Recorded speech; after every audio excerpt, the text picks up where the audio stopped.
That is official United States government identification. I suggest you look at it again. Ha! FBI? Really? That's the best you could come up with? You could buy these things online for 20 bucks. Nice prop. The Grind and Gallop Coffee House in the city's meticulously revitalized downtown district was a symphony of controlled morning chaos. The air, thick with the scent of dark roast and steamed milk, buzzed with the low hum of conversations, the clatter of ceramic on saucers, and the rhythmic hiss of the espresso machine. It was 9:17 a.m. on a bright Tuesday in May. Sunlight streamed through the large plate glass windows, illuminating the dance of dust motes and the intent faces of people starting their day. Lawyers in sharp suits huddled over legal pads, graphic designers sketched on tablets, and students highlighted textbooks, all fueled by caffeine and ambition. It was a perfect portrait of urban productivity, a place where everyone was welcome as long as they bought a coffee. Seated at a small two-person table near the window was a woman who embodied the focused energy of the room. She was in her late 30s, dressed in a tailored gray pantsuit with a simple silk shell underneath. Her hair was styled in neat professional locks pulled back from her face. Her laptop was open, its screen filled with complex data charts and lines of code. An empty espresso cup sat beside a now cool mug of black tea. She had been here for nearly 2 hours, a regular fixture on Tuesday and Thursday mornings when she worked remotely before heading into the office. The baristas knew her order, a double espresso to start, followed by an Earl Grey tea an hour later. They knew her as Maya, quiet, polite, and completely absorbed in her work.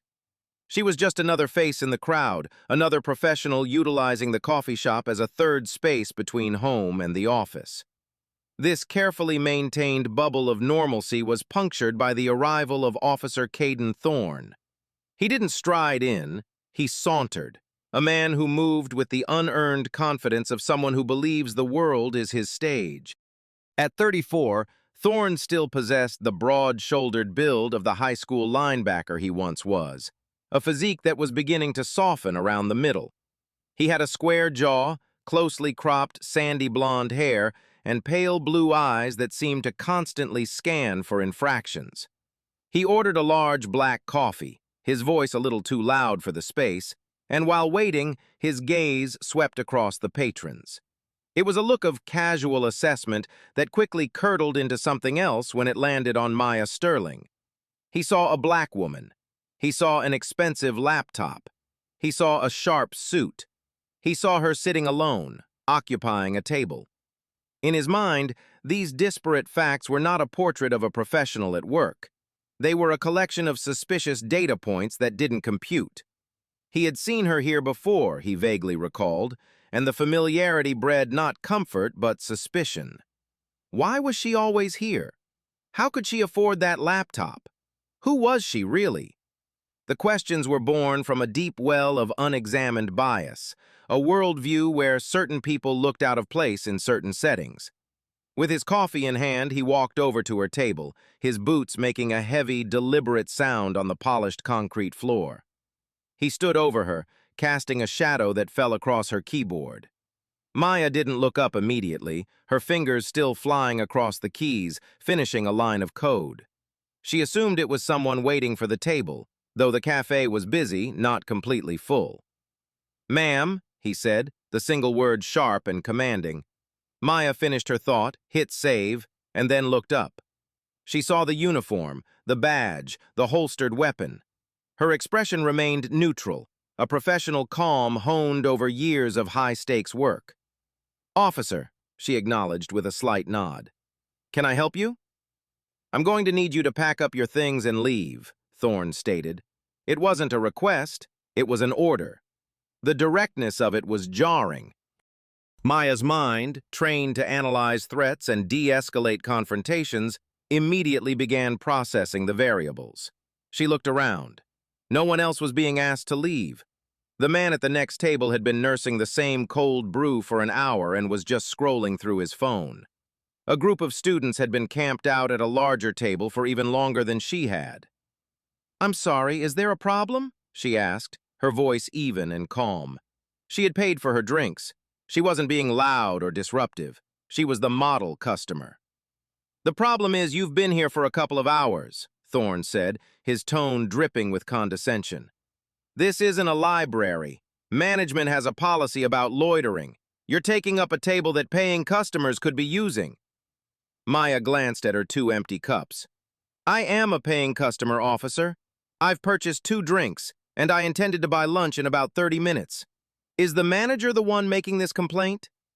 She knew the manager, a friendly woman named Chloe, who had greeted her by name when she walked in. It seemed highly unlikely. Thorne's jaw tightened. He hadn't spoken to the manager. He didn't need to. He saw an issue, and in his mind, he was the solution. "I'm telling you what the policy is. Now I'm not going to ask you again. Pack up and go." The low hum of the coffee shop began to falter. People at nearby tables lowered their voices, their eyes darting between the calm, seated woman and the increasingly agitated police officer standing over her. They sensed a current of injustice, a power imbalance that felt deeply uncomfortable. Maya knew this was a critical juncture.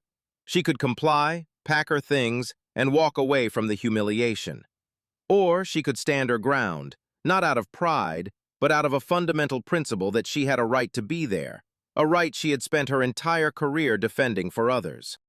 "With all due respect, officer," she said, her voice dropping slightly, becoming more precise. "Unless the manager of this establishment tells me I'm in violation of a specific policy and asks me to leave, then I'm not trespassing. I'm a customer in a public accommodation. I have a right to be here. If you believe I have committed a crime, please articulate what crime that is. Otherwise, you are infringing on my rights." She was not just a woman in a suit. She was not just a customer. She was an expert in federal law and civil rights. The words she chose were deliberate, a clear and direct challenge to his authority based on established legal precedent. She was giving him an out, a chance to recognize his error and walk away. Officer Caden Thorne did not take the out. He saw her calm recitation of the law not as a statement of fact, but as an act of defiance. In his world, people didn't question his authority. They obeyed it. And this woman, this black woman in her fancy suit, was not only questioning him, she was correcting him. The perceived challenge to his authority merged with his underlying prejudice, creating a volatile cocktail of anger and resentment. The situation was no longer about a table in a coffee shop. It was about who was in charge. "Your rights?" Officer Thorne repeated the words with a short, derisive laugh that was loud enough to silence the remaining conversations in the cafe. Every eye was now fixed on their table. "Your right is to do what I tell you to do. That's how this works." He leaned forward slightly, placing his palms flat on her small table. It was an act of physical intimidation, a clear invasion of her personal space. "I'm the law here, and I'm telling you to leave. That makes it a lawful order. Are you going to comply, or are we going to do this the hard way?" Maya Sterling met his gaze without flinching. Her heart was beating a steady, controlled rhythm. She had faced down armed suspects in dark alleys and interrogated convicted terrorists in sterile rooms. She would not be intimidated by a patrol officer on a power trip. "No, officer," she corrected him calmly. "A lawful order must be predicated on a lawful basis. You have provided none. You are manufacturing a pretext to remove me from a business where I am a welcome customer. That is not law enforcement. That is harassment." The word harassment hung in the air, electric and undeniable. Thorne's face, already flushed with anger, darkened to a deep red. He straightened up, his hand dropping to rest on the handle of his service weapon, a gesture that was both unconscious and deliberately threatening. "You've got a real smart mouth, you know that? Think you're some kind of lawyer?" "As a matter of fact, I am," Maya said, her patience finally wearing thin. This had gone far enough. It was time to end it. She reached slowly and deliberately into the inner pocket of her suit jacket. "Whoa! Hands where I can see them!" Thorne barked, his hand now gripping his gun. Maya froze, her hand still inside her jacket. She moved it out slowly, empty, and placed it on the table. "Officer, I am reaching for my identification. I am a federal law enforcement officer." A skeptical snort was Thorne's only reply. He watched with narrowed eyes as she, with painstaking slowness, reached back into her jacket and retrieved a small black leather wallet. She flipped it open on the table, pushing it across to him. Inside, behind a clear plastic window, was a gold badge, intricately detailed with an eagle and the seal of the Department of Justice. Next to it was her photo ID. The credentials were clear and unambiguous. Special Agent Maya Sterling, Federal Bureau of Investigation. The entire coffee shop seemed to be holding its breath. This was the turning point, the moment of revelation that should have immediately de-escalated the entire encounter. Thorne was supposed to see the credentials, realize the catastrophic nature of his mistake, and backpedal with profuse apologies. That is not what happened. Officer Thorne glanced down at the badge and ID, his eyes scanning them for less than a second. A smirk spread across his face. FBI? Really? That's the best you could come up with? He laughed again, a harsh, grating sound. You can buy these things online for 20 bucks. Nice prop. Makes you feel important? He didn't even bother to pick up the wallet to inspect it. He dismissed it out of hand, his preconceived notion of who she was so powerful that it rendered the truth irrelevant. In his mind, she couldn't possibly be an FBI agent. The idea was too absurd for him to entertain. People who looked like her were suspects, not colleagues. Maya stared at him, a cold knot of disbelief forming in her stomach. In her 19 years with the Bureau, her credentials had been a symbol of unimpeachable authority. They had stopped bullets, parted crowds, and opened doors that were sealed to everyone else. To have them not just questioned, but openly mocked as a cheap fake by a local cop was a violation so profound it momentarily stunned her. "Officer Thorne," she said, her voice now edged with ice, reading his nameplate. "That is official United States government identification. I suggest you look at it again. Pick it up. Run my name. Call your dispatcher and have them contact the FBI's Washington field office. You are making a mistake with severe professional consequences." "The only one making a mistake here is you," he shot back, his ego now fully engaged. He couldn't back down. To admit he was wrong now, especially after mocking her, would be a complete humiliation in front of the dozens of people watching, many of whom now had their phones out, discreetly recording. He had to be right. He doubled down. "I'm done asking. You're under arrest for criminal trespassing." "On what grounds?" Maya demanded, her voice rising for the first time. "The manager hasn't asked me to leave. You have no legal basis for a trespass charge." "My basis is that I gave you a lawful order to vacate the premises and you refused," Thorne said, reciting a line he had likely used dozens of times to justify questionable arrests. He unsnapped the cuff case from his belt. "Turn around and put your hands behind your back. Now!" The click of the handcuffs opening was metallic and final. The cafe was dead silent, save for the hum of the refrigerator. Maya looked from Thorne's determined, angry face to the faces in the crowd. She saw shock, fear, and on the faces of a few other black patrons, a weary, pained recognition. She made a split-second calculation. She could physically resist. She was trained in defensive tactics and could likely hold her own until backup arrived, her own backup. But that would escalate a terrible situation into a violent and unpredictable one. Or she could submit to this illegal arrest, let the cameras record everything, and trust in the system she had sworn to uphold to deliver justice later. It would be a profound personal humiliation, but it would also create an undeniable record of this officer's misconduct.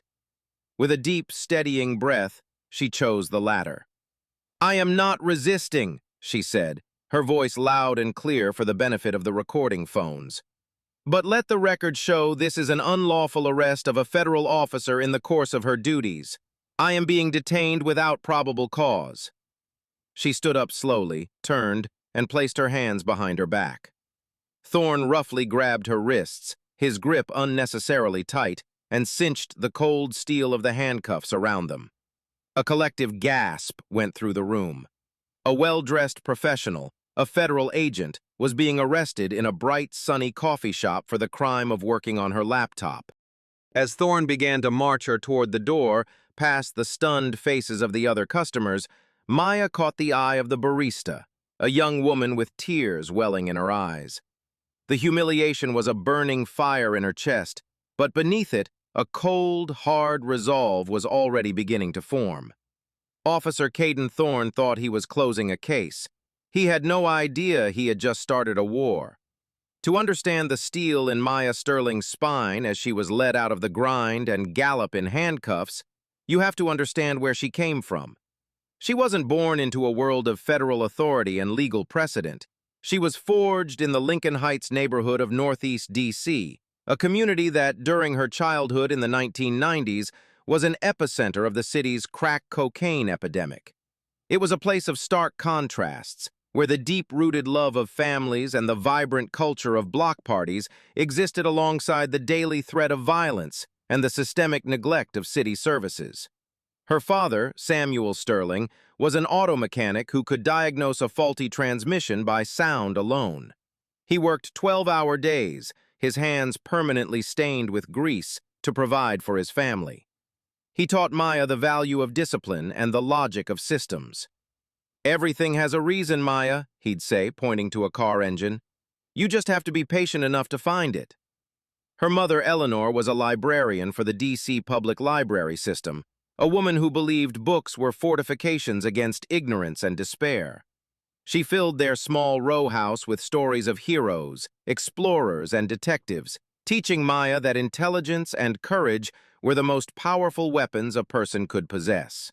They weren't wealthy, but like the Williams family in the story you admired, they were stable, a rock in the turbulent sea of their neighborhood. That stability made them fortunate, but it didn't insulate them from reality. Maya saw friends her age fall into the orbit of local crews, their futures shrinking with every bad decision. She attended the funerals of classmates lost to stray bullets or drug deals gone wrong. She also witnessed the relationship between her community and the police.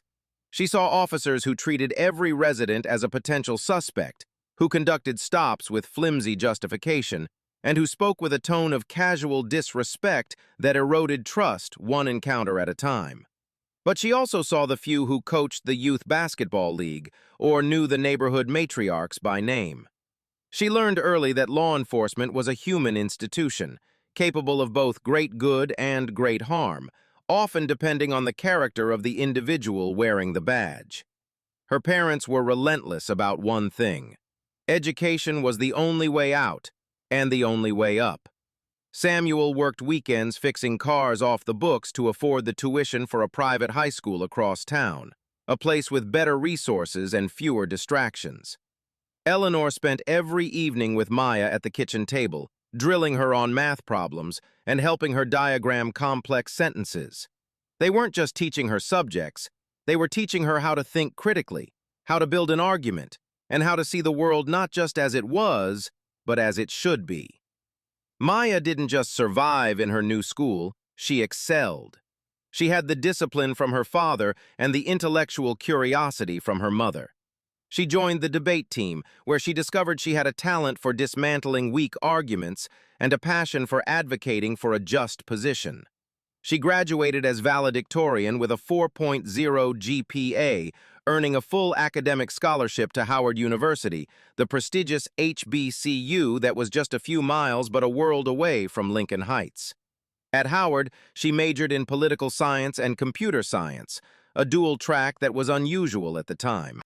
She was fascinated by the emerging power of the internet and how it was reshaping everything from political campaigns to criminal enterprises. She saw that the future of justice wouldn't just be fought on the streets, but in the digital ether. It was during a seminar on constitutional law that her path crystallized. The professor, a former civil rights attorney, spoke about the Fourth Amendment and the concept of unreasonable searches and seizures. He explained how the principle was meant to protect citizens from the arbitrary power of the state, but how it was so often eroded in practice, especially in communities of color. In that lecture, Maya saw the convergence of her entire life experience. The systemic inequities she witnessed growing up, her fascination with complex systems from her father, and her belief in the power of knowledge from her mother. She realized she didn't just want to study the law, she wanted to enforce it. But not from the outside, as an activist, but from the inside, as an agent of the very system that needed to be held to its highest ideals. The FBI became her singular goal. After graduating summa cum laude from Howard, she was accepted into Columbia Law School. While her classmates were interviewing for high-paying jobs at corporate law firms, Maya was focused on internships with the U.S. Attorney's Office and the Department of Justice. She wanted to understand how federal cases were built, how evidence was gathered, and how prosecutors used the law to dismantle criminal organizations. She passed the bar, but she never practiced civil law. The day after she was sworn in, she submitted her application to the Federal Bureau of Investigation. The application process was as grueling as she expected. A gauntlet of exams, interviews, background checks, and physical tests designed to find and eliminate any weakness. Maya's life, built on discipline and integrity, was an open book. She was accepted into the FBI Academy at Quantico, Virginia in 2005 at the age of 26. The 20 weeks of training were the most demanding of her life, a relentless crucible of physical conditioning, firearms practice, and academic rigor. She distinguished herself, graduating at the top of her class with a special commendation for her performance in the cyber investigation exercises. Her first assignment would not be in organized crime or counterterrorism, but in a new, burgeoning unit that perfectly matched her unique skill set. A unit that would put her on the front lines of the 21st century's civil rights battles. Maya Sterling was assigned to the FBI's nascent cyber division, specifically to a small, forward-thinking task force that would eventually evolve into the Cyber Civil Rights Unit. In the mid-2000s, this was uncharted territory. While most of the Bureau was focused on the tangible threats of terrorism and organized crime, Maya's team was tasked with hunting digital ghosts. They pursued criminals who didn't use guns or fists, but keyboards and lines of code. Their jurisdiction was the dark corners of the internet where hate festered, where vulnerable people were exploited, and where corrupt officials believed their crimes could be hidden behind layers of encryption.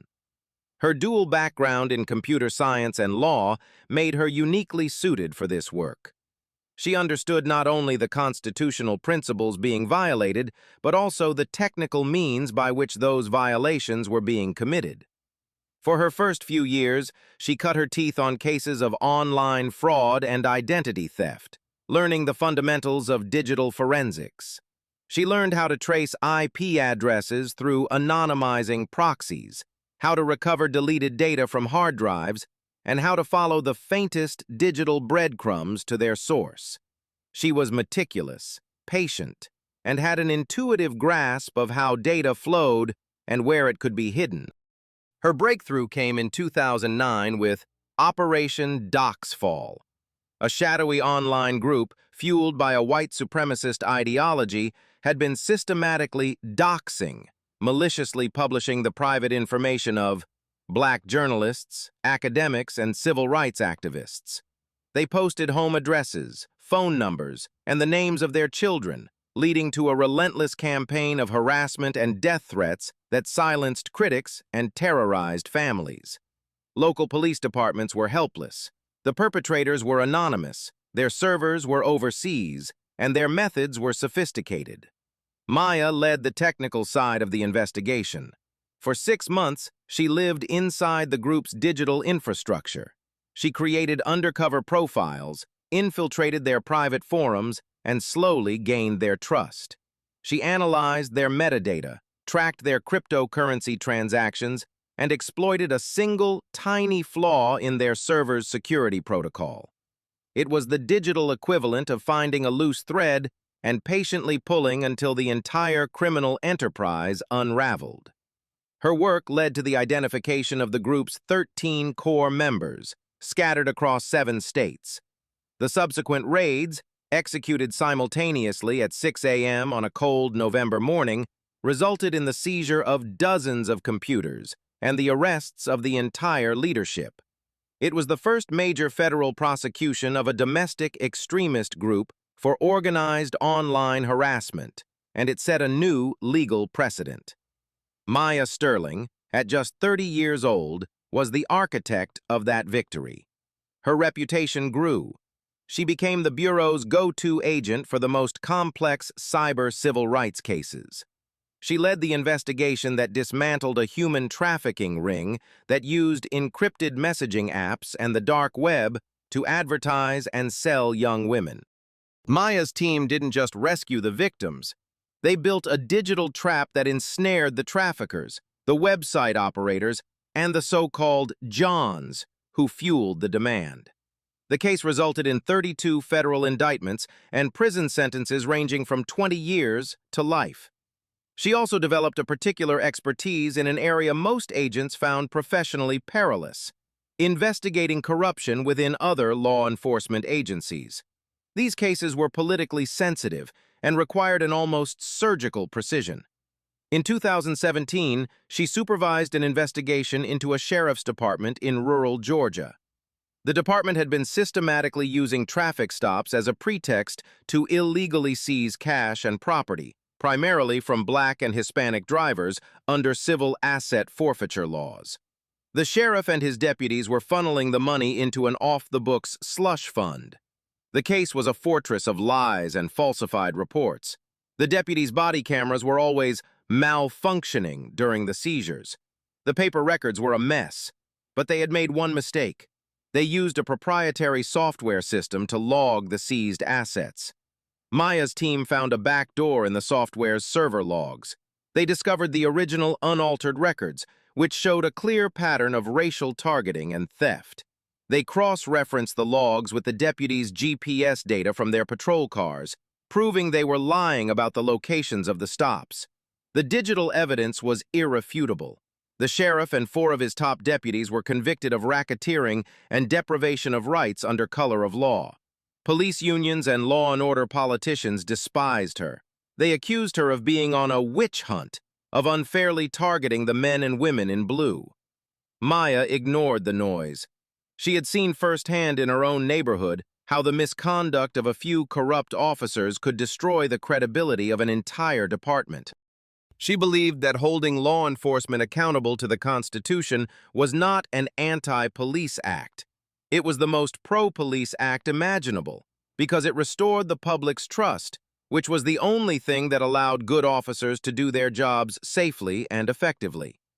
By 2023, Maya Sterling had been promoted to Special Agent in charge of the Cyber Civil Rights Unit for the entire Washington field office.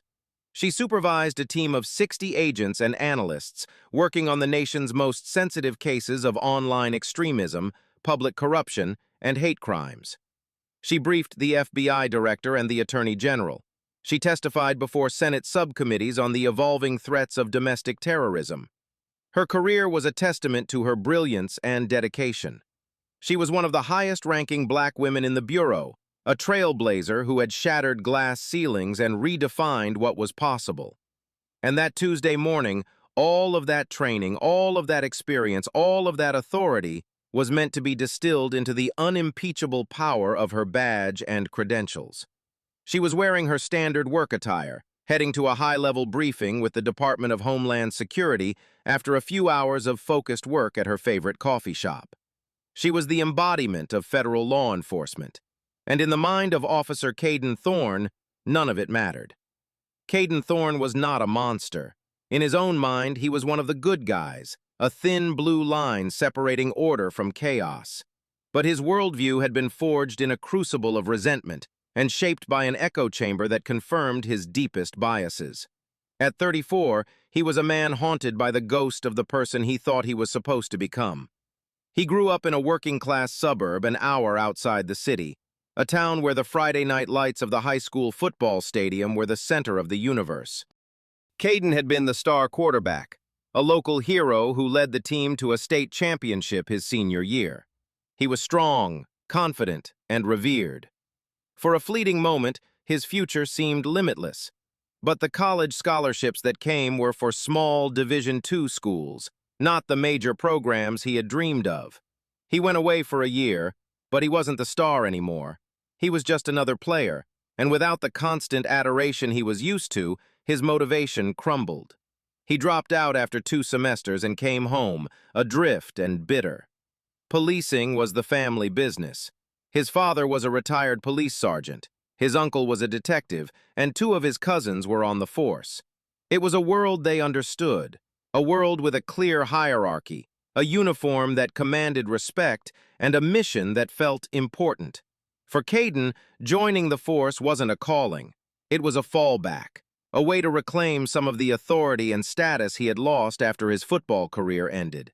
He entered the academy at 22, still in peak physical shape, and excelled at the tactical training.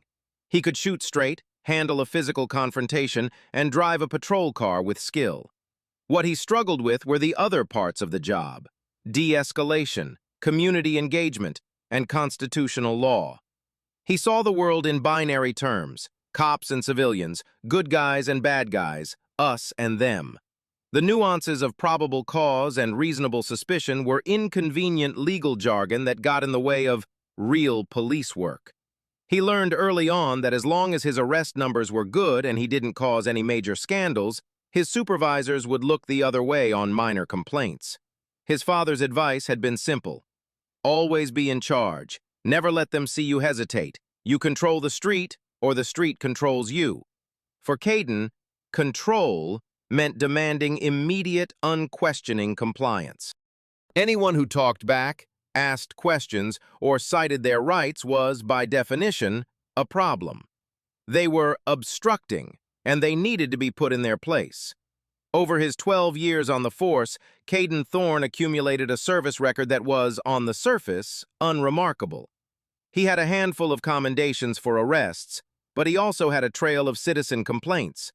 There were 17 in total, 10 for excessive force, 7 for racial profiling. Each one had followed a similar pattern. A supervisor would interview Caden, who would provide a version of events where his actions were justified by the suspect's furtive movements, uncooperative attitude, or his claim that they matched a description. Without clear video evidence to contradict him, this was before body cameras were department-wide, it became the officer's word against the citizens. And time after time, the Internal Affairs Division, staffed by other officers, sided with their own. Every single one of the 17 complaints was ruled unfounded or not sustained. But the system wasn't just failing to discipline him, it was actively rewarding his behavior. His high number of stops and arrests, many of which were the result of his aggressive tactics, were seen by his superiors as signs of a proactive, hard-working officer. 2 years ago, despite his complaint history, he had been promoted to the rank of Officer First Class and given a coveted patrol assignment in the city's affluent and rapidly gentrifying downtown district. The assignment was a culture shock for Caden. He was used to patrolling low-income neighborhoods where his aggressive style rarely drew scrutiny from people with power. Downtown was different. It was filled with lawyers, lobbyists, and professionals who knew their rights and weren't afraid to assert them. And it was filled with successful black people like Maya Sterling. In Caden's biased mind, their success was an anomaly that needed to be questioned. A black woman in a designer suit driving a luxury car. She must be a drug dealer's girlfriend. A black man with an expensive watch? He must have stolen it. A black woman working on a high-end laptop in a trendy coffee shop? She didn't belong. This wasn't a conscious, mustache-twirling villainy. It was a more insidious form of prejudice, a deeply ingrained set of assumptions that he wasn't even fully aware he held. He saw Maya Sterling not as an individual, but as a type, a symbol that was out of place in his ordered world. Her calm, intelligent questioning of his authority was the ultimate trigger. It collided with his personal insecurities, the washed-up quarterback who now took orders for a living, and his professional dogma that a cop is always in charge. When she presented her FBI credentials, his brain simply couldn't process it. It was a system error. The possibility that this composed, defiant black woman was not only his professional superior, but a member of the most elite law enforcement agency in the country was so fundamentally at odds with his worldview that he rejected it outright. It had to be a fake. It was easier for him to believe she was a criminal committing a federal felony by impersonating an agent than to accept the reality that he was the one in the wrong. So he doubled down, fueled by a toxic mix of ego, bias, and the unshakable belief, reinforced by 12 years of zero consequences, that he could do whatever he wanted. He was Officer Caden Thorne. He was the law. And he was about to learn just how wrong he was. The first video hit social media at 9:28 a.m., just moments after Officer Thorne's patrol car pulled away from the curb with Maya Sterling in the back. It was shot on a smartphone by a college student sitting 2 tables away, the footage a bit shaky but the audio crystal clear. It captured the entire exchange, from Thorne's condescending order to leave, to Maya's calm recitation of her rights, to his mocking dismissal of her FBI credentials, and finally, to the cold, definitive click of the handcuffs. The student uploaded it to Twitter with a simple, explosive caption. OMG! Police officer in downtown coffee shop just arrested a black woman for literally just sitting there. She said she was FBI and he laughed at her. Hashtag police brutality. Hashtag racial profiling. The post was a digital matchstick thrown on a mountain of dry tinder. Within 10 minutes, it had 1,000 retweets. Within 30 minutes, it had 50,000. By 10:30 a.m., it had been viewed over 1 million times. Then a second video surfaced, this one filmed by a lawyer at another table. This angle was even clearer, perfectly framing Thorne's face as he sneered, "Nice prop," after looking at Maya's badge. The 2 videos began to spread in tandem, a 2-pronged digital assault on the city's official narrative of a modern, progressive police force. By 11 a.m., the story had escaped the confines of social media and was being picked up by local news blogs. By noon, it was the lead story on every major local news station's website. The headlines were brutal and direct. FBI agent arrested for trespassing while buying coffee. Viral video shows officer mocking federal credentials. Outrage erupts over apparent racial profiling incident. Inside police headquarters, the mood shifted from ignorance to controlled panic. The department's public information officer was fielding a deluge of calls from reporters, including from national outlets like the New York Times and CNN. Police Chief Frank Donovan, a 30-year veteran of the force just 2 years from retirement, watched the videos in his office, his face growing grimmer with each replay. He knew instantly that this was not a containable incident. This was a catastrophe. "Get me everything on Caden Thorne," he barked to his deputy chief. "Service record, commendations, and every single complaint, sustained or not. And find out where they took this woman. Is she still in custody?" The answer came back 10 minutes later and only made the situation worse. Maya Sterling was currently in a holding cell at the central booking facility, processed like any common criminal. Her frantic attempts to make her one phone call to the FBI's duty officer had been ignored by the precinct desk sergeant, who, like Thorne, assumed she was delusional. Chief Donovan's blood ran cold. They weren't just holding a citizen on a questionable charge. They were illegally detaining a federal agent and obstructing a federal officer. That elevated this from a local police blunder to a federal issue. "Get her out of there now," Donovan ordered. "No, wait. Don't just release her. Send a command officer, a captain at least. Go to the jail, uncuff her personally, apologize profusely, and drive her wherever she wants to go. Your car, not a patrol car. And for God's sake, give her back her credentials and her weapon." Meanwhile, the mayor's office was in full-blown crisis mode. The mayor, a slick politician named Robert Vance, saw his carefully curated image as a reformer going up in flames online. His office released a hasty statement at 1 p.m., a masterpiece of bureaucratic non-speak. "We are aware of a video circulating on social media involving one of our officers. We take all allegations of misconduct seriously, and the matter has been referred to the Office of Police Conduct for a full and thorough investigation. We are committed to fostering a relationship of trust between our officers and the community. The statement was met with a firestorm of online ridicule. An investigation? One popular commentator tweeted. We all saw the evidence. Fire him! The hashtag Fire Thorne began to trend nationally. By the time Captain Marcus Reed arrived at the holding facility, Maya had been in a cold, concrete cell for nearly 4 hours. He found her sitting perfectly still on a steel bench, her pantsuit wrinkled, her face a mask of controlled fury.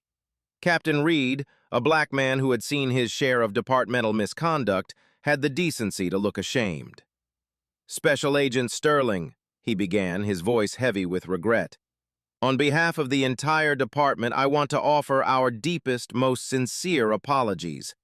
There has been a terrible mistake. Maya simply looked at him, her silence more damning than any tirade. He personally unlocked her cuffs, returned her property, and escorted her to his unmarked sedan. Where can I take you, Agent Sterling? He asked softly. Back to my car, she said, her voice flat. It's parked at the FBI Washington field office. She made sure to emphasize her workplace, letting the captain understand the full scope of who they had just arrested. The ride was silent and thick with tension. When they arrived, Maya got out of the car. Captain Reed tried one last time. Agent Sterling, again, I am so sorry. Chief Donovan is so sorry. This officer's actions do not reflect our department or its values. Officer Thorne has been placed on administrative leave, effective immediately. Maya finally turned to look at him, and for the first time he saw the full, unshielded force of her anger in her eyes. It wasn't hot and reckless. It was cold, precise, and utterly formidable.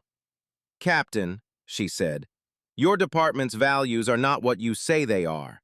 They are what your officers do, and what you allow them to get away with. Placing one officer on leave is not a solution. It's a public relations strategy. You tell Chief Donovan that this isn't over. This isn't a mistake he can apologize his way out of. This is a reckoning. With that, she turned and walked toward the imposing federal building, not looking back. She wasn't just going back to her car. She was going back to her office, to her people, to the full power and authority of the United States Department of Justice. The city's leadership thought they were dealing with a PR problem. They were about to find out they were dealing with a federal case. The moment Maya Sterling walked through the secure doors of the Washington field office, the atmosphere shifted. The story had already ripped through the building's internal communications. Agents who had served with her, who knew her reputation for being unshakable and brilliant, were looking at her with a mixture of shock and fury. Her boss, the assistant director in charge, ADIC, met her before she even reached her office. He was a veteran agent, a man who had seen everything, but the look on his face was one of pure outrage. "Maya, are you okay?" was the first thing he said. "I'm fine," she replied, her voice steady, "but the situation is not." He led her into his office, a spacious room with a sweeping view of the city. "The chief and the mayor have both called here, leaving messages," he told her. "They want to apologize to you personally. They want to make this right." Maya sank into a leather chair, the adrenaline from the morning finally beginning to recede, replaced by a cold, clear-headed resolve. "Making it right is not firing one officer, David," she said, using the ADIC's first name. "That's damage control. They're trying to cauterize a wound when the infection is systemic. I've seen Caden Thorne's file. 17 prior complaints, all dismissed.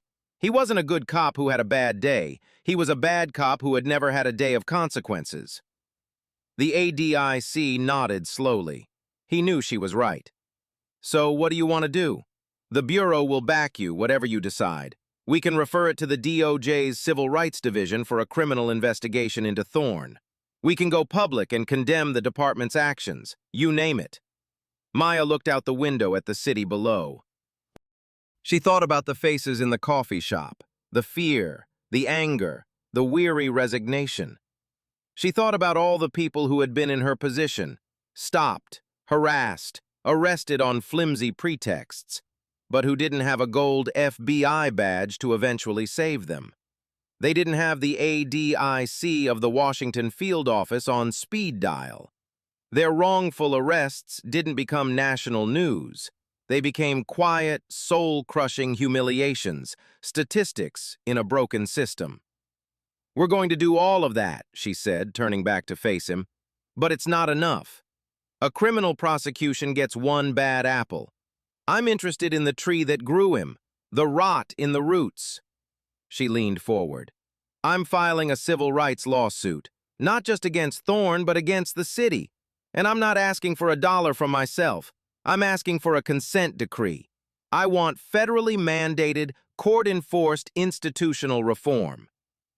The ADIC's eyebrows shot up. A consent decree was the nuclear option. It meant bringing in the federal government to fundamentally restructure a local police department, a process that was expensive, intrusive, and politically explosive. It was a long, brutal fight. "Are you sure, Maya?" he asked. "That's going to be a war. They'll dig into your life, your career, anything they can use to discredit you." "Let them dig," Maya said, her voice devoid of any doubt. "My life is a testament to following the rules they ignore. It's time they were forced to play by their own." Her next call was to Julian Croft, a legendary civil rights attorney whose name made city attorneys and police union lawyers break out in a cold sweat. Croft was in his late 60s, with a shock of white hair and a reputation for being a brilliant legal strategist with the soul of a street fighter. He had won tens of millions of dollars in settlements for victims of police misconduct. But more importantly, he had used those lawsuits to force policy changes that had saved lives. He picked up on the second ring. "Julian Croft." "Julian, it's Maya Sterling." "Agent Sterling," he said, his voice warm but with an undercurrent of concern. "I've been watching the news. I was about to call you. Are you all right, my dear?" "I'm fine, Julian, but I'm about to make the city of our nation's capital very much not fine. I need to hire you." She laid out her plan, a comprehensive federal lawsuit aimed not at personal enrichment, but at forcing systemic change. She didn't want to just win a settlement. She wanted to rewrite the police department's rulebook on use of force, on data transparency for traffic stops, on how internal affairs investigates complaints, and on the hiring and promotion of officers. She wanted a new system of accountability, overseen by a federal judge. There was a long pause on the other end of the line. Julian Croft was processing the sheer ambition of her goal. Then he let out a low whistle. "Maya, do you know what you're asking for? You're asking to dismantle a century-old political machine. This will be the biggest fight this city has seen in a generation." "I know," Maya replied calmly. "That's why I called you. Are you in?" A slow smile crept into Julian Croft's voice. "Am I in?" he chuckled. "My dear Agent Sterling, I've been waiting for a case like this my entire life. Let's go burn it all down." That evening, as the sun set, Maya sat in her quiet apartment, the whirlwind of the day finally settling.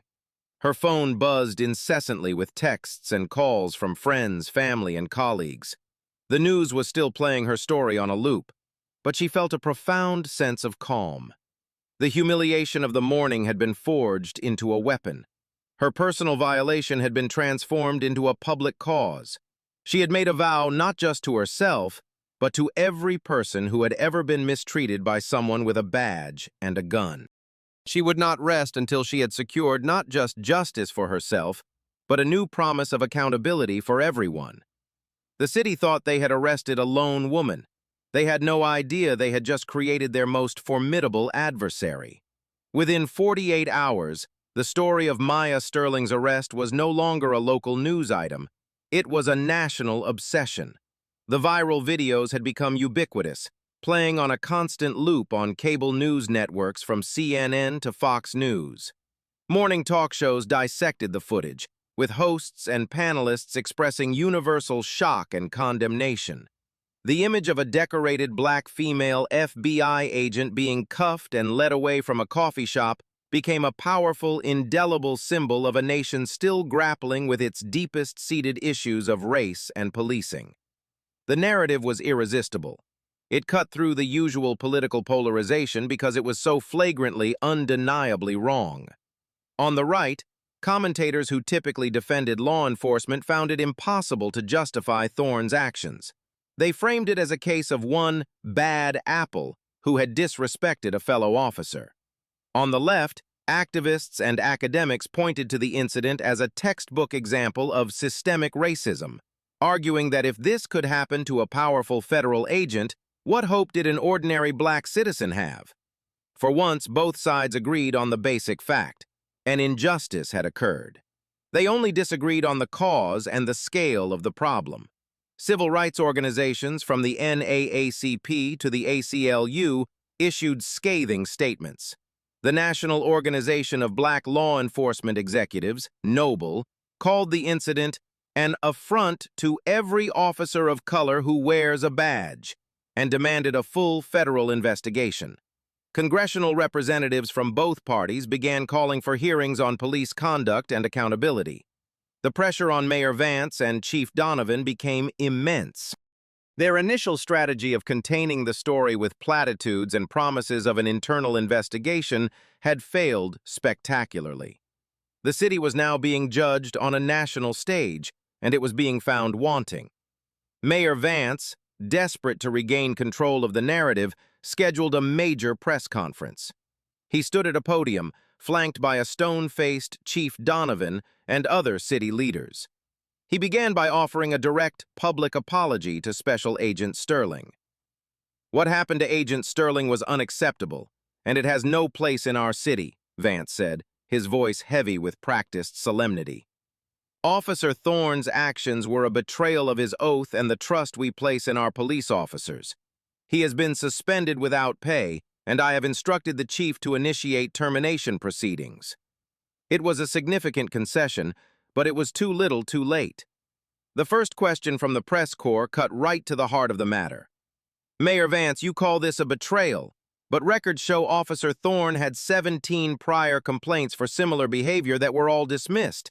Isn't the real betrayal the system that allowed him to remain on the force for 12 years with no consequences?" The mayor stammered, falling back on talking points about ongoing reviews and future improvements. The reporters were relentless. They smelled blood in the water.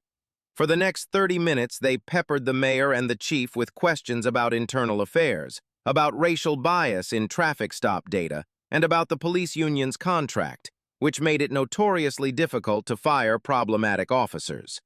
The press conference, intended to project an image of control, devolved into a public flogging. It was a disaster. The story was now a living entity, taking on new dimensions. News outlets began digging into Thorne's past, unearthing his 17 complaints and interviewing some of his previous accusers. A 50-year-old black accountant came forward to describe how Thorne had pulled him over, claimed his car smelled of marijuana. It didn't. And illegally searched his vehicle and person on the side of a busy road, finding nothing. A young Latina student recounted how Thorne had threatened her with arrest for loitering while she waited for a bus. Their stories had been ignored for years, dismissed and buried in dusty files. Now they were being told to a national audience, each one adding another layer to the portrait of a rogue officer enabled by a broken system. For Maya, the intense media spotlight was both a tool and a burden. She was inundated with interview requests, all of which she declined on the advice of her lawyer, Julian Croft. "We'll speak once when we file the lawsuit," he advised. "We try this case in the courtroom, not on television." She focused on her work, but the incident was inescapable. Colleagues treated her with a new level of deference and respect. Strangers on the street would occasionally stop her, recognizing her from the news, and offer words of support. "Thank you for standing up," one woman told her, tears in her eyes. "You're fighting for all of us." The weight of that responsibility was immense. She had become more than just Maya Sterling. She was now a symbol. Her case was no longer just her own. It belonged to the nation, a focal point for a painful but necessary conversation.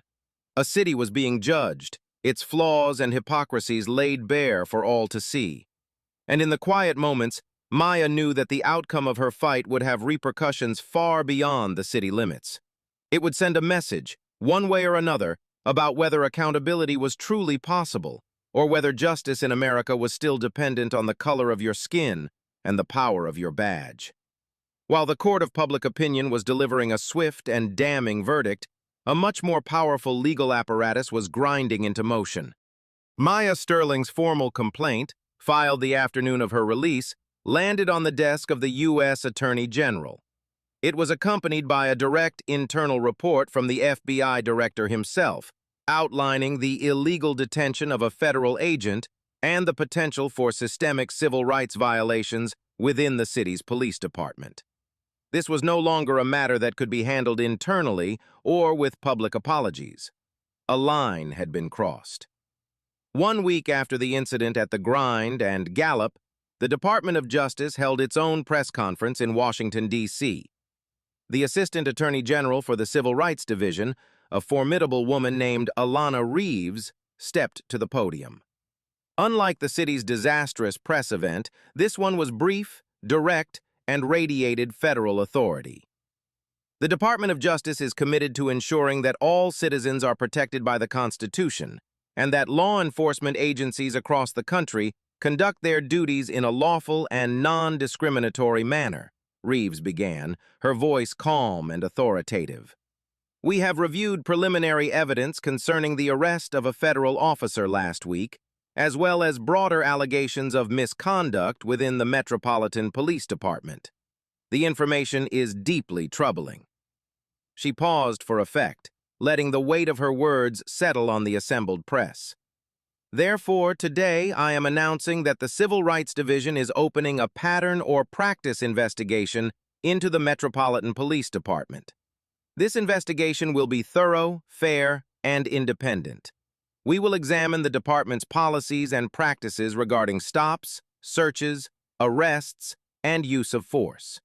We will analyze data, review internal documents, and speak with officers and community members alike.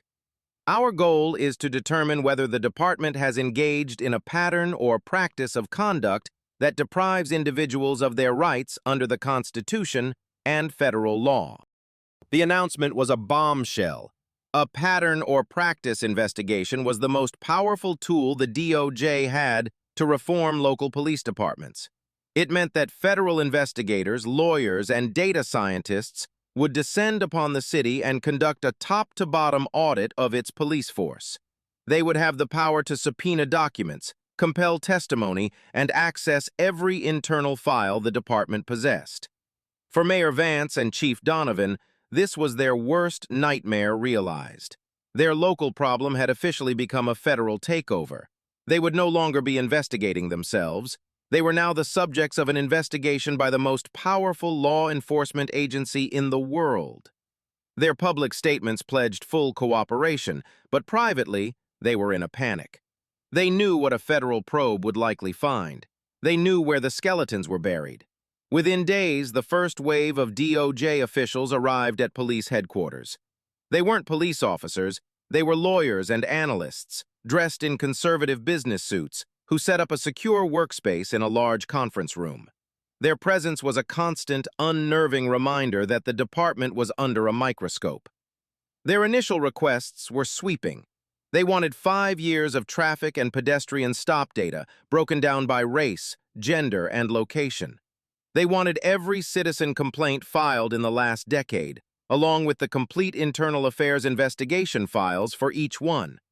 They wanted access to the department's body camera footage archive, all 2.5 million hours of it. The city's lawyers tried to push back, citing privacy concerns and logistical difficulties, but the DOJ team was unyielding. They had federal subpoenas and the full authority of the U.S. government behind them. The department had no choice but to comply. Truckloads of file boxes and terabytes of digital data began to be transferred to the DOJ's command center. The investigation wasn't limited to documents and data. Federal investigators began fanning out across the city, conducting interviews in community centers, churches, and barbershops. They wanted to hear directly from residents about their experiences with the police. They set up a confidential hotline and a website where people could report misconduct without fear of retaliation. The response was overwhelming. Hundreds of people called, eager to share stories that they felt had been ignored for years by the city's internal systems. They spoke of illegal searches, baseless stops, and verbal abuse, many of them naming the same handful of officers over and over again. Maya Sterling was one of the first people they interviewed formally. For 3 hours, she sat in a sterile government conference room and walked a team of 3 DOJ lawyers through her experience, not with the emotion of a victim, but with the cold precision of a fellow federal agent. She analyzed Thorne's actions, citing the specific constitutional principles he had violated at each step. She provided them with her professional assessment of the systemic failures in training, supervision, and discipline that allowed an officer like Thorne to flourish. When the interview was over, the lead DOJ attorney looked at her with a deep respect.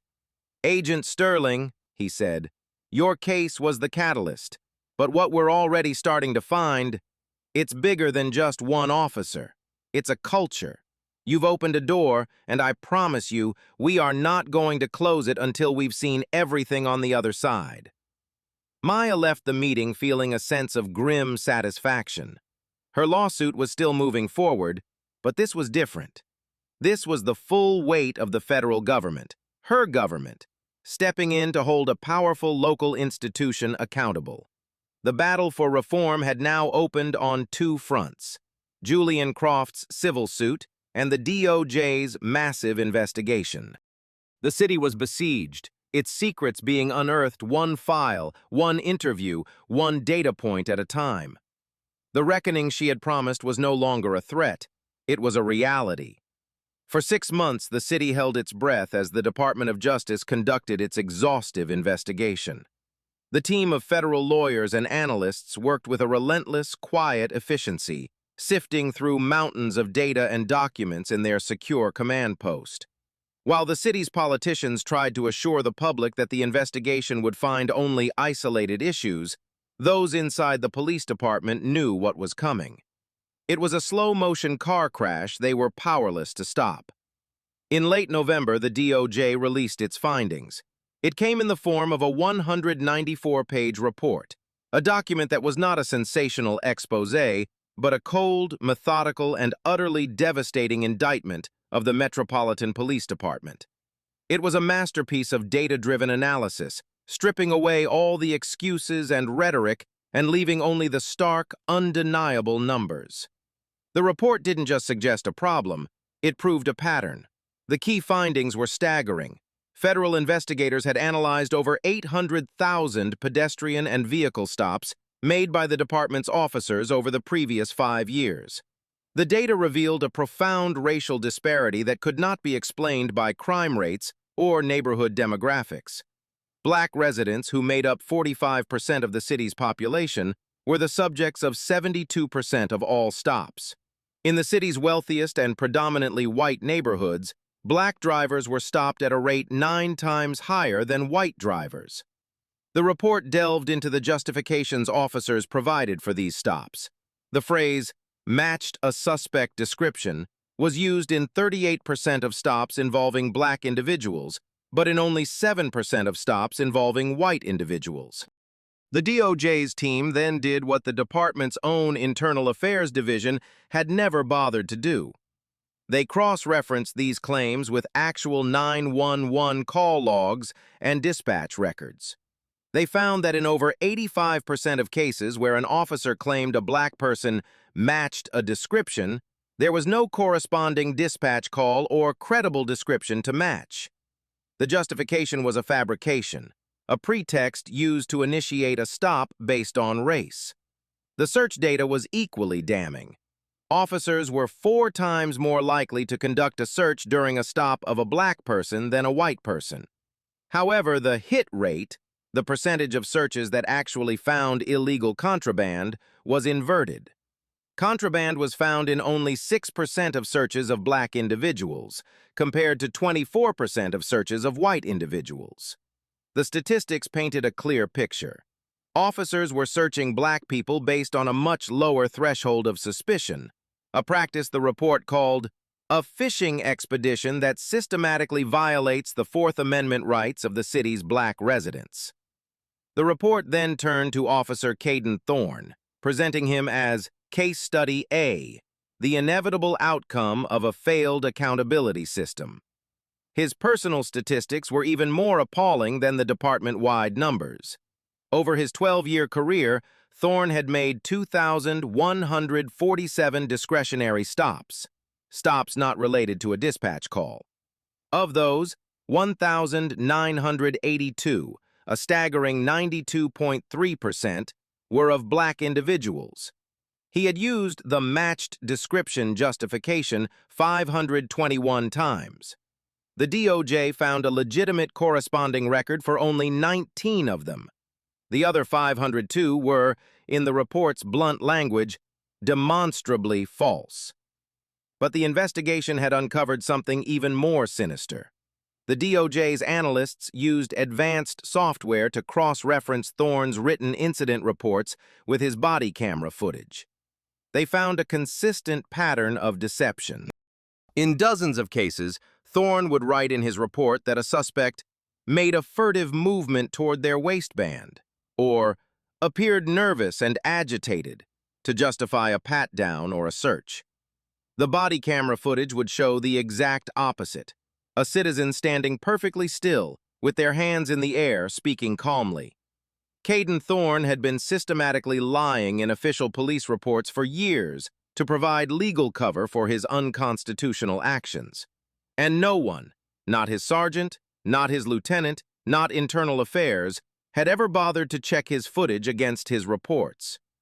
The report concluded that the Metropolitan Police Department's system of accountability was broken at every level. The Internal Affairs Division was understaffed, used an impossibly high standard of proof to sustain complaints, and operated with a clear bias in favor of the officer. Supervisors were failing to identify and intervene with officers who showed clear patterns of misconduct. The city's early warning system, designed to flag problematic officers, was so poorly designed that it had never once been triggered for an officer like Thorne, despite his 17 complaints. The DOJ's conclusion was stark. The Metropolitan Police Department engages in a pattern or practice of unconstitutional conduct that includes excessive force, baseless stops and searches, and racial discrimination. These violations are not the result of a few rogue officers, but rather are rooted in systemic deficiencies in the department's policies, training, supervision, and accountability systems. The report was a public gut punch to the city. There was no spinning it, no explaining it away. The poison in the system had been diagnosed, its pathology laid bare in hundreds of pages of irrefutable data. The question was no longer whether reform was needed. The only question was what form the inevitable federal intervention would take. And for Caden Thorne, the report was more than just a professional indictment. It was the foundation of a looming criminal prosecution. The release of the DOJ's report was the legal equivalent of a declaration of war. It provided federal prosecutors with a comprehensive, data-backed roadmap to build a criminal case that went far beyond the single incident at the Grind and Gallup. Armed with this mountain of evidence, the U.S. Attorney's Office for the district convened a federal grand jury. For 3 months, prosecutors presented their case behind the closed doors of the federal courthouse, calling witnesses, playing body camera footage, and walking the jurors through the damning statistics. They presented the testimony of the DOJ investigators who had uncovered Thorne's pattern of falsifying reports. They called 5 of the other individuals Thorne had stopped and searched based on fabricated justifications.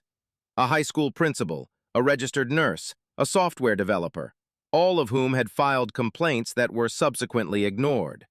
They even called Thorne's direct supervisor, Sergeant Robert Miller, who testified that he typically signed off on his officers' reports without reviewing their body camera footage, admitting it was common practice to trust your people. On a cold morning in early March, Nearly a year after Maya's arrest, the grand jury returned its decision. It came in the form of a 12-count indictment. The document was unsealed, and the charges were made public. They were severe and wide-ranging. United States of America versus Caden M. Thorne, Robert A. Miller, et al. The first name was expected. Caden Thorne was charged with 1 count of deprivation of rights under color of law, in violation of 18 U.S.C. Section 242 for the unlawful arrest of Special Agent Maya Sterling.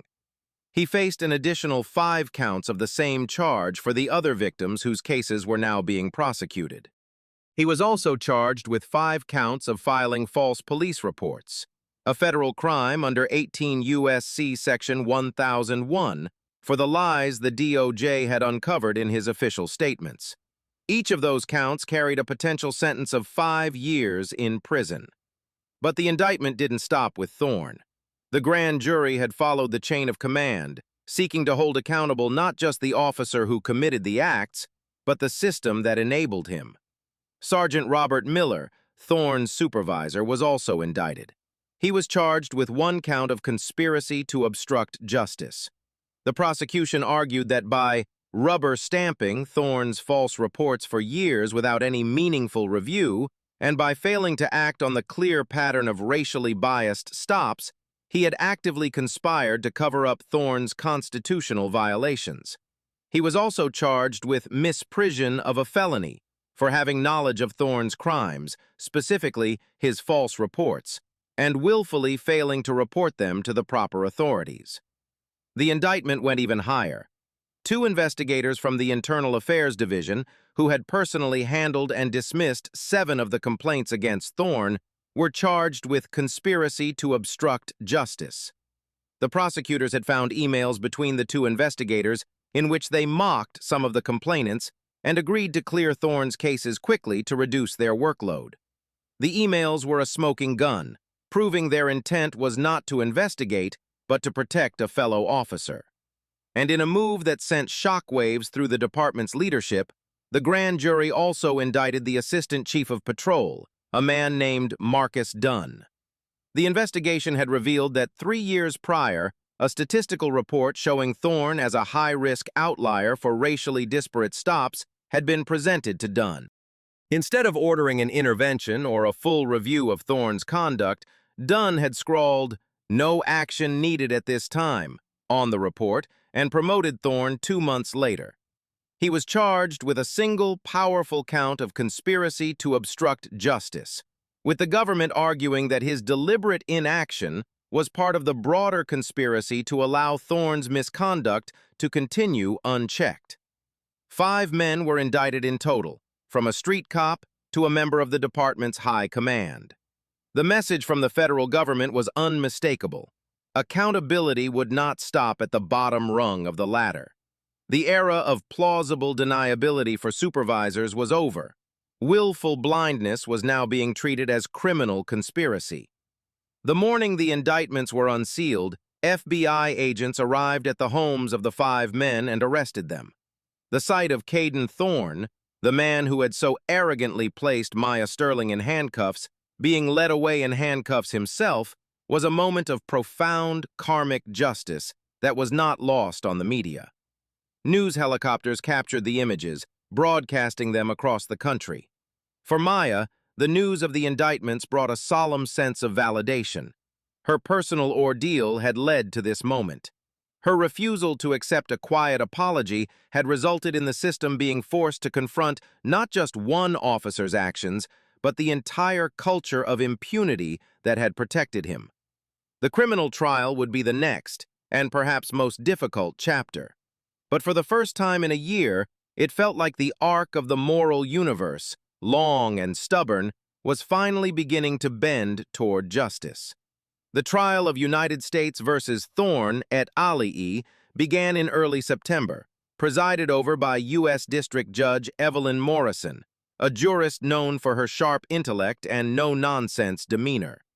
The federal courthouse was besieged by media trucks and protesters carrying signs that read, "Justice for all," and "Accountability is not anti-police." The case had become a national spectacle, seen by many as a referendum on the future of American policing. Inside the packed courtroom, the 5 defendants sat at the defense table, their faces grim. Caden Thorne, no longer in the crisp uniform that gave him his authority, looked diminished in an ill-fitting suit. His former supervisors sat beside him, a physical representation of the chain of command, now chained together as co-conspirators. The lead prosecutor, Assistant U.S. Attorney David Chen, began his opening statement with a powerful, simple move. He played the primary cell phone video from the grind and gallop on large screens set up for the jury. For 2 uninterrupted minutes, the courtroom was silent, filled only with the audio of that fateful morning. The jurors watched Thorne's aggressive approach, heard his condescending tone, and saw Maya Sterling's calm professionalism. They witnessed Thorne's derisive laugh as he dismissed her FBI credentials. They saw him place her in handcuffs. When the video ended, Chen walked toward the jury box. "Ladies and gentlemen," he began, his voice quiet but intense. "What you just saw was not law enforcement. It was an abuse of power. It was an assault on the dignity of a citizen and the authority of a federal officer, born from the arrogance of a man who believed his badge made him a king and his prejudices made him a judge." He then broadened his argument. "But this trial is about more than the actions of one man on one morning. It is about a system that enabled him, a system of supervisors who looked the other way, of internal investigators who buried the truth, and of commanders who promoted him in the face of clear warning signs. The evidence will show that Caden Thorne was not a rogue officer. He was a predictable product of a broken culture. This was not just a mistake, it was a conspiracy of silence, of indifference, and of obstruction that allowed this rot to fester for years." The defense, led by a high-priced lawyer hired by the police union, countered with a predictable strategy. In their opening statement, they portrayed Thorne as a dedicated, proactive officer making a split-second judgment call in a dangerous world. "Officer Thorne made a mistake," his lawyer argued. "He misidentified the credentials. It was a human error, for which he is deeply sorry. But a mistake is not a federal crime." He painted the supervisors as overworked managers who couldn't possibly review every single report from every officer. He argued that this wasn't a conspiracy. It was a tragedy of errors, being blown out of proportion by political pressure and a vengeful FBI agent. The prosecution spent the first 2 weeks of the trial meticulously building its case. They called the other victims named in the indictment, each one a respected professional who told the jury a story chillingly similar to Maya's: a baseless stop, an aggressive and condescending officer, a complaint that went nowhere. Their testimony established the undeniable pattern of Thorne's behavior. They called the DOJ data scientist who had analyzed the department's statistics. He walked the jury through the charts and graphs, explaining in clear, simple terms how the numbers proved a staggering racial bias in Thorne's stops, a bias that was a statistical impossibility to be the result of chance. The most dramatic moment of the early trial came when they called the manager of the grind and gallop, Chloe. On the stand, she testified that she had known Maya as a regular, polite customer for over a year. She stated unequivocally that Maya had not been causing any disturbance. Then, the prosecutor asked a crucial question. "Ms. Davis, on the morning of the arrest, did Officer Thorne ever speak to you?" "No, he did not." "Did he ask you if Ms. Sterling was a problem?" "No." "Did he ask you if you wanted her to leave?" "No." "If he had asked you, what would you have said?" Chloe looked directly at the jury. "I would have told him she was one of my best customers and to please leave her alone."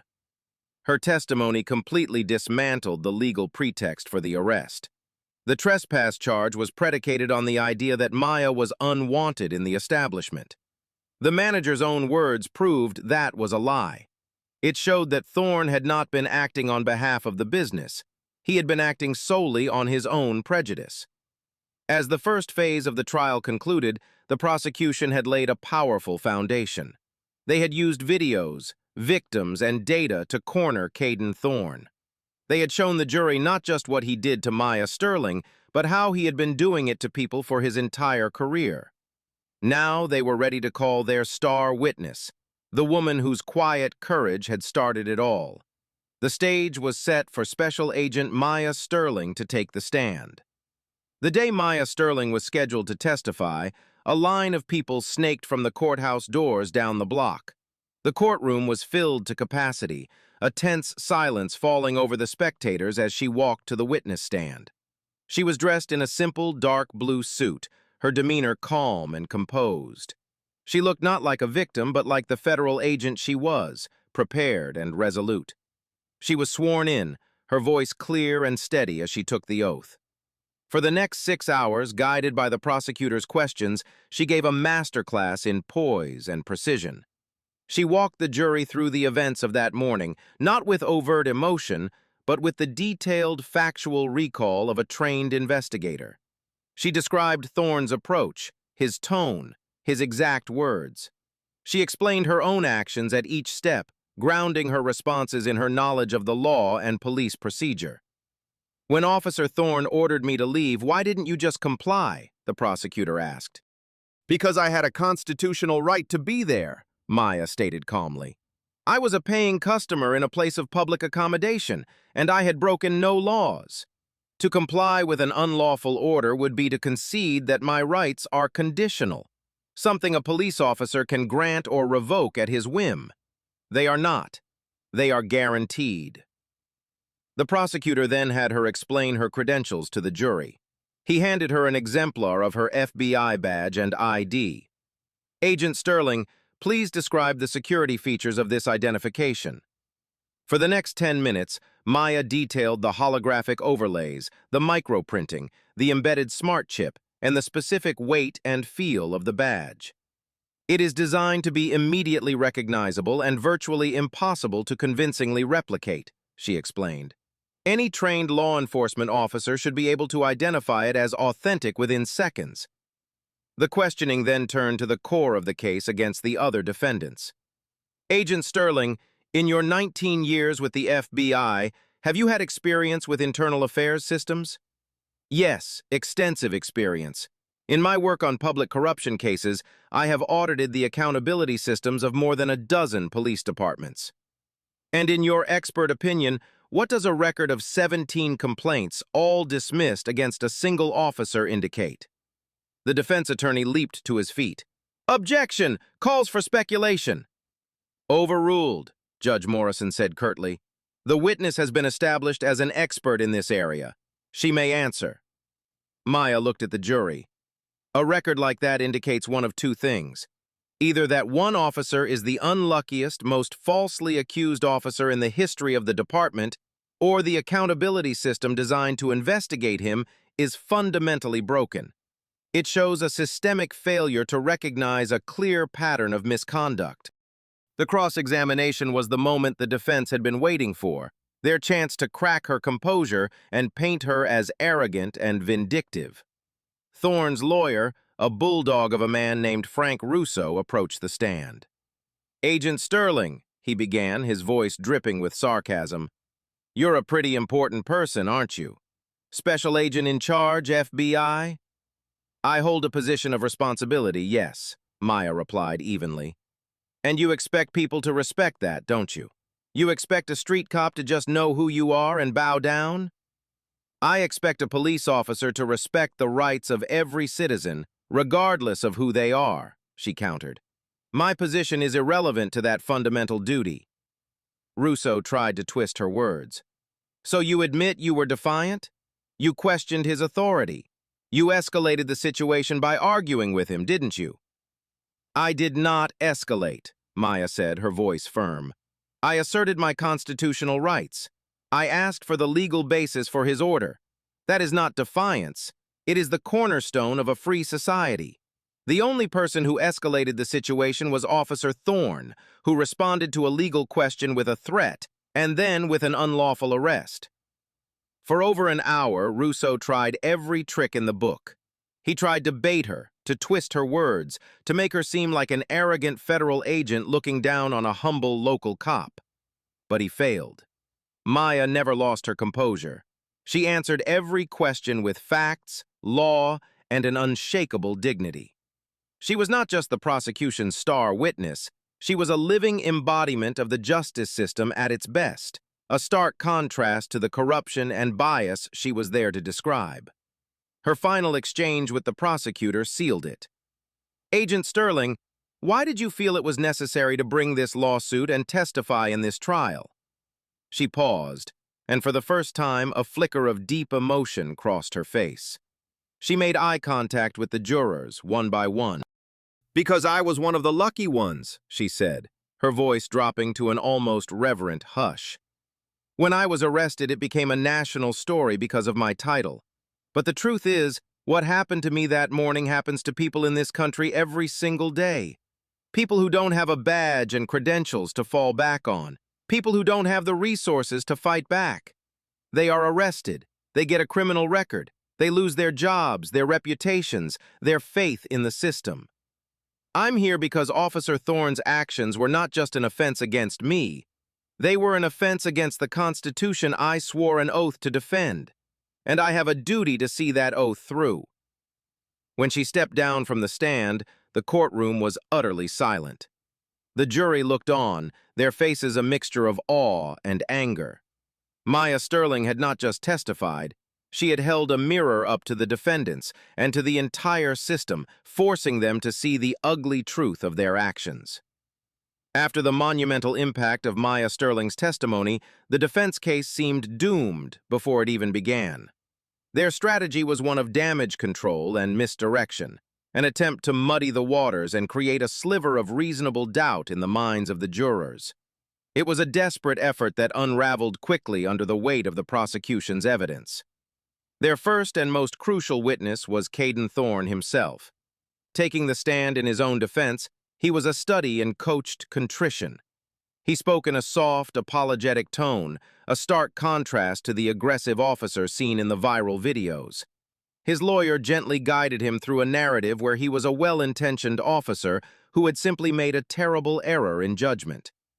"Officer Thorne," his lawyer asked, "when the woman in the coffee shop showed you her credentials, what did you think?" "Honestly, sir, I thought they were fake," Thorne said, looking earnestly at the jury. "We'd been warned in roll call about high-quality fake IDs being used by criminals. It just didn't seem real to me in that moment. I got flustered. I made the wrong call. It was the biggest mistake of my life." The prosecution, however, was ready for this. On cross-examination, Assistant U.S. Attorney David Chen approached Thorne with a calm, methodical demeanor that slowly peeled back the layers of his feigned remorse. "Mr. Thorne," Chen began, "you testified that you believed the credentials were fake. Did you pick them up to inspect them more closely?" "No, sir, I didn't." "Did you feel the weight of the badge, which Agent Sterling testified has a specific regulated heft?" "No." "Did you look for the holographic overlay she described?" I didn't see one." "Or did you not bother to look?" Chen pressed. Thorne hesitated. "It happened fast. You spent less than 2 seconds looking at the official identification of a federal agent before laughing and calling it a prop, correct?" "I guess so." Chen then moved to the issue of the falsified reports. He displayed one of Thorne's reports on the courtroom screens, where Thorne had written that a suspect had bladed his body in a threatening manner. Then he played the corresponding body camera video, which showed the suspect standing with his hands laced behind his head, perfectly compliant. "Mr. Thorne, your report says the suspect was threatening. The video shows he was compliant. Which one is lying, your report or my eyes?" Thorne stammered, claiming the camera angle didn't capture the whole story. Chen played another video, and another, each one starkly contradicting Thorne's official written account. The jury watched, their expressions hardening. The image of the remorseful officer was evaporating, replaced by the reality of a serial liar. The defenses for the other co-conspirators were equally flimsy. Sergeant Miller claimed he was too overworked to review every second of his officer's body camera footage. The prosecutor countered by showing that Miller had signed off on 5 of Thorne's demonstrably false reports in a single afternoon, a stack of paperwork he approved in less than 10 minutes. The 2 internal affairs investigators argued they had followed standard procedure, but the prosecution produced the internal emails where they mocked complainants, proving their lack of impartiality. Assistant Chief Dunn claimed he simply didn't remember seeing the statistical report that flagged Thorne as a problem officer, a claim of memory loss that seemed highly convenient and utterly unbelievable. The defense's final witness was a paid police procedures expert who testified that officers must maintain control in confrontational situations and that sometimes mistakes are made. On cross-examination, Chen asked him a single, devastating question. In your expert opinion, is there any police academy in the United States that teaches its recruits that buying coffee while black constitutes reasonable suspicion for an investigative detention? The expert was forced to concede. No, of course not. No further questions, Your Honor. In their closing arguments, the defense made a final, emotional plea, framing the case as a politically motivated witch hunt that was criminalizing good officers for simple mistakes. But the prosecution had the final word. David Chen stood before the jury. The viral video paused on the screen behind him at the moment the handcuffs clicked onto Maya Sterling's wrists. "This was not a mistake," he said, his voice ringing with conviction. "A mistake is forgetting to turn on your turn signal. It is not the systematic, repeated, and racially motivated violation of citizens' constitutional rights. It is not lying in federal documents to cover up those violations. And it is certainly not a conspiracy of silence among supervisors who chose to look the other way time and time again." He gestured to the defendants. These men were entrusted with a sacred duty to uphold the law. Instead, they twisted it to serve their own prejudices and protect their own ranks. They created a culture of impunity that led directly to the scene you see behind me. Today, your verdict will send a message. It will tell this city and this nation whether that culture is acceptable. It will decide whether the law applies to everyone or only to those who don't wear a badge. Find them guilty, not for vengeance, but for justice. Not just for Maya Sterling, but for every citizen who deserves to be treated with dignity and respect under the law. The jury filed out. They deliberated for just 4 hours. The brevity of their discussion was a clear sign. When they returned, the courtroom was so quiet you could hear a pin drop. The foreman handed the verdict slip to the clerk. Judge Morrison read the verdicts, her voice clear and emotionless.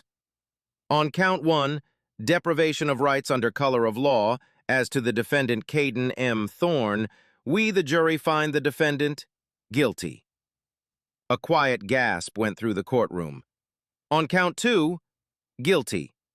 On count 3, guilty. One by one, she read through all 12 counts for all 5 men. The verdict was the same every time. Guilty. Guilty on all counts. Caden Thorne stared blankly ahead, his face pale and slack. His supervisors, the men who thought their rank would protect them, slumped in their chairs, their careers and lives shattered in an instant. Maya Sterling, sitting in the front row, closed her eyes and took a single deep breath. Justice had been served. The sentencing hearing took place 2 months later. The 5 convicted men, now stripped of their titles and their freedom, stood before Judge Evelyn Morrison to learn their fate. The courtroom was once again packed, but the atmosphere was different. The tension of the trial had been replaced by a somber finality. This was the day of reckoning.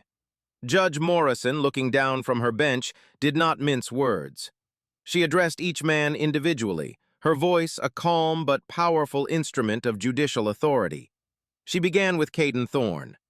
"Mr. Thorne," she said, her eyes locking onto his, "for 12 years you wore a uniform and a badge that symbolized justice.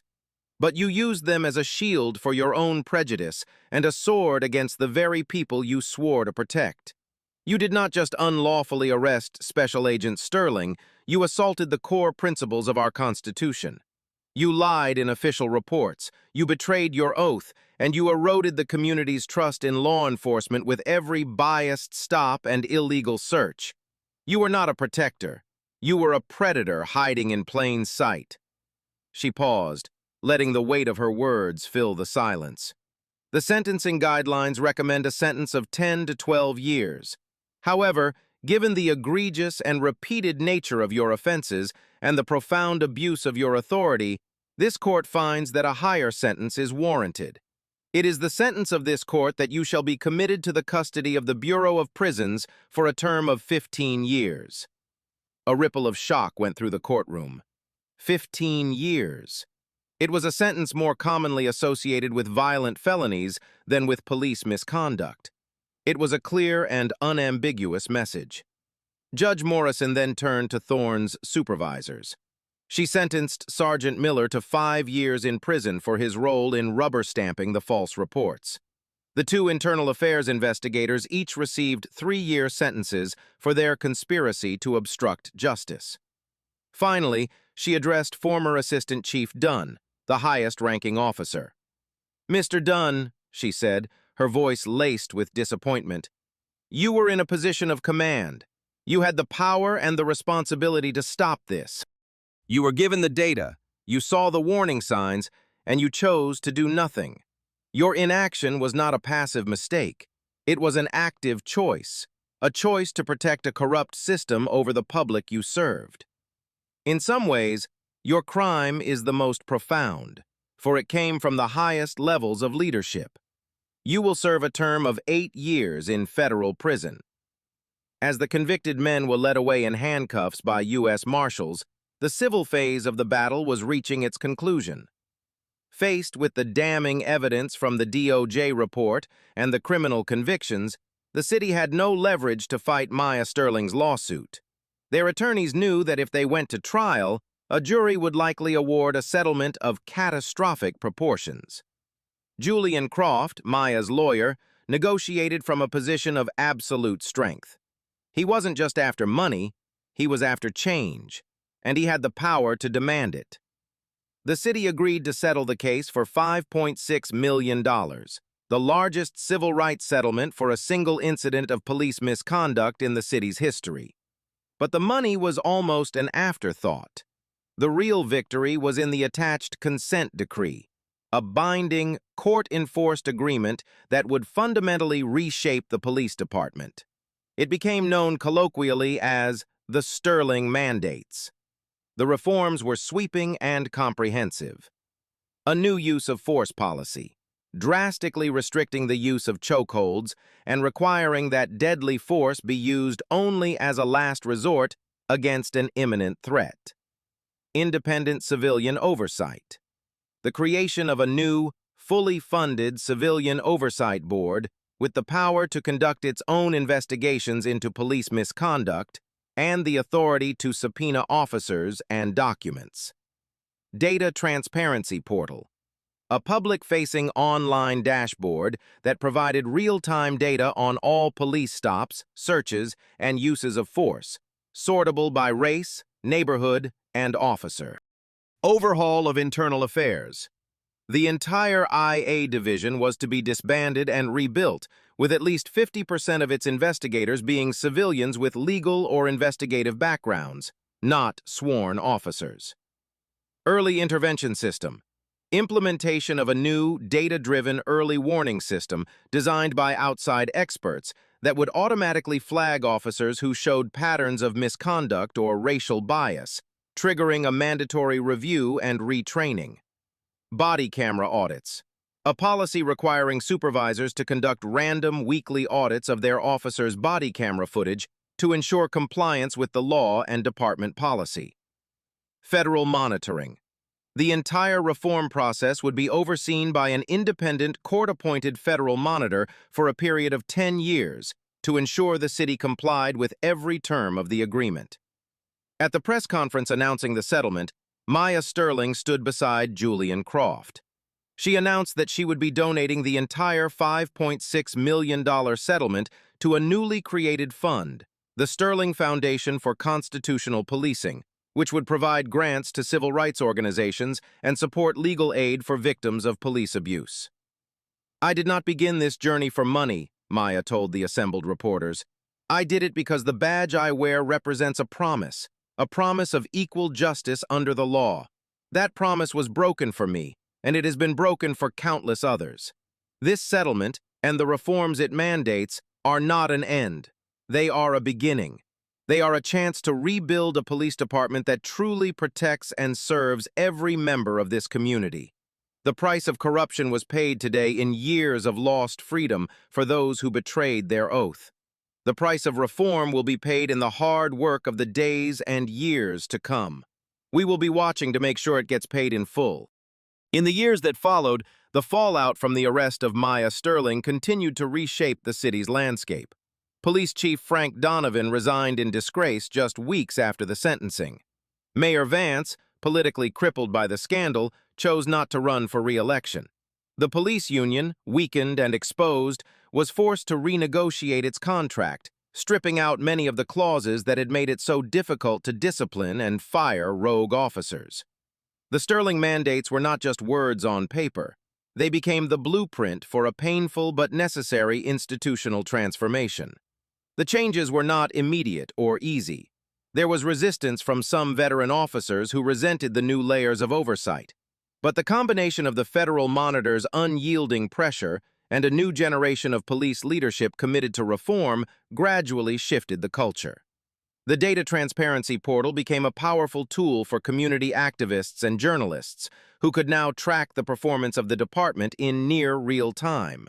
For the first time, accountability was not just a theoretical concept, it was a statistical reality. The coffee shop, the Grind and Gallop, became an unlikely landmark. The owner, Chloe, installed a small, tasteful brass plaque on the wall next to the table where Maya had been sitting. It read, "At this table on May 14, 2023, an act of injustice sparked a movement for change. In honor of Special Agent Maya Sterling, whose courage and integrity reminded our city that justice requires vigilance, may we never be complacent." People would often stop to read it, a quiet reminder of the day a simple cup of coffee changed everything.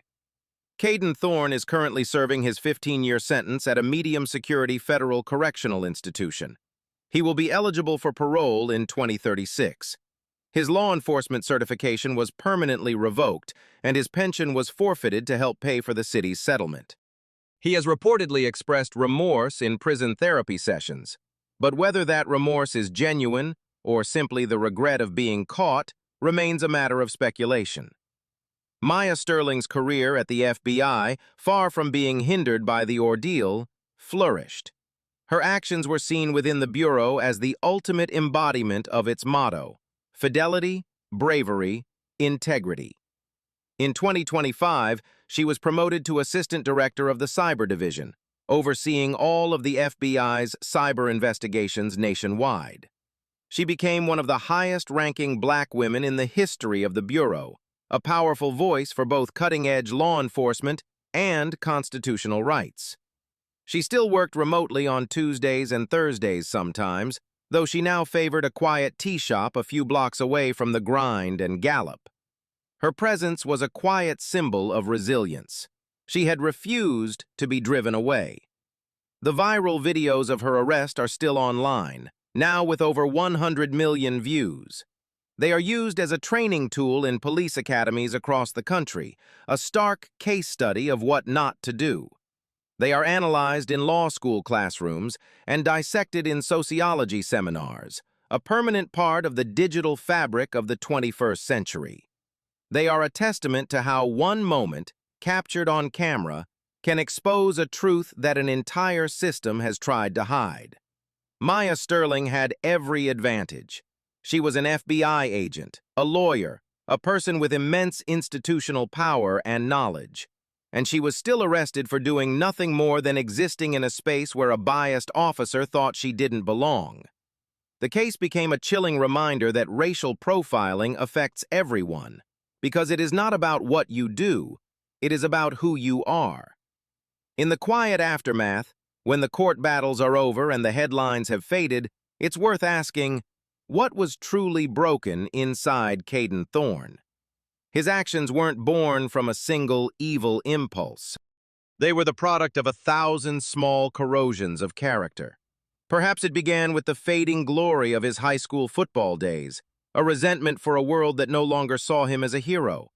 Maybe it was an insecurity that festered, a fragile ego that could not tolerate being questioned, especially by a black woman whose confidence and intelligence he perceived as a threat.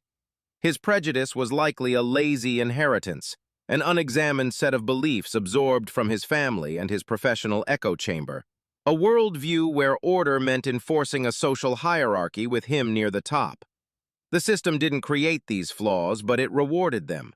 With every dismissed complaint, it told him his biases were acceptable. With every promotion, it told him his aggression was good police work. His choices were his own, but the culture of impunity was the soil in which they grew. What if Maya hadn't been an FBI agent? What if she had been a school teacher or a nurse?